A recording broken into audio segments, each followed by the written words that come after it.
નમસ્કાર દર્શક મિત્રો, જી ટીવી ગુજરાતી ન્યૂઝમાં આપનું હાર્દિક સ્વાગત છે। હવે જોઈશું સમાચાર વિગતવાર। સમૂહ લગ્નોત્સવ પાછળ ભાવનાનું પ્રેરણા સ્ત્રોત SRK અને SRKKFના founder chairman emeritus Shri Govindbhai ધોળકિયાનો વિચાર છે। તમને વિશ્વાસ છે કે તમારી સંપત્તિનો સદુપયોગ કરવો હોય તો સાચી જરૂરિયાતવાળા લોકો આજુબાજુ તમારી સાથે જ છે। તેમના માટે કંઈક સારા કામ કરી શકાય એ જ સાચી સેવા। કાર્યક્રમ દરમિયાન જાન આગમન, હસ્તમેળાપ, આશીર્વચન સમારોહ, ભોજન સમારોહ અને કન્યા વિદાય જેવા ધાર્મિક વિધિઓ પરંપરાગત રીતે સંપન્ન થયા। સમારોહના ઉદ્ઘાટન તરીકે કેન્દ્રીય મંત્રી CR પાટીલ અને ભારતના લો અને જસ્ટિસ મિનિસ્ટર શ્રી અર્જુન રામ મેઘવાલે હાજરી આપી। ગુજરાતના નાયબ મુખ્યમંત્રી શ્રી હર્ષભાઈ સંઘવી પણ હાજર રહ્યા। વિશેષ મહેમાનોમાં સુરત મહાનગરપાલિકાના મેયર શ્રી દક્ષેશ માવાણી, સુરતના કલેક્ટર સૌરભ પારગી, સુરત શહેર police commissioner Anupamsinh Gehlot, Indian નેવીના કેપ્ટન શ્યામકુમાર સહિત રાજ્ય અને દેશભરના સાંસદ, ધારાસભ્ય, ઉચ્ચ અધિકારીઓ પણ હાજર રહી નવ દંપતીઓને આશીર્વચન આપ્યા હતા।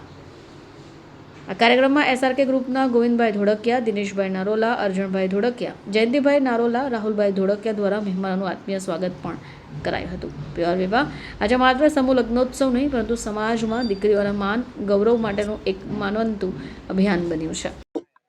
તો આજે SRK પ્યોર વિવાહ એટલે કે Shri Ramakrishna export private limited કંપનીના આજે ફેમિલી મેમ્બરોના જે દીકરા દીકરી હોય એનો આજે લગ્ન પ્રસંગ દર વર્ષની જેમ ઉજવાઈ રહ્યો છે। આ વખતે ભગવાનની કૃપાથી લગભગ 75 યુગલો લગ્ન ગ્રંથથી જોડાઈ રહ્યા છે।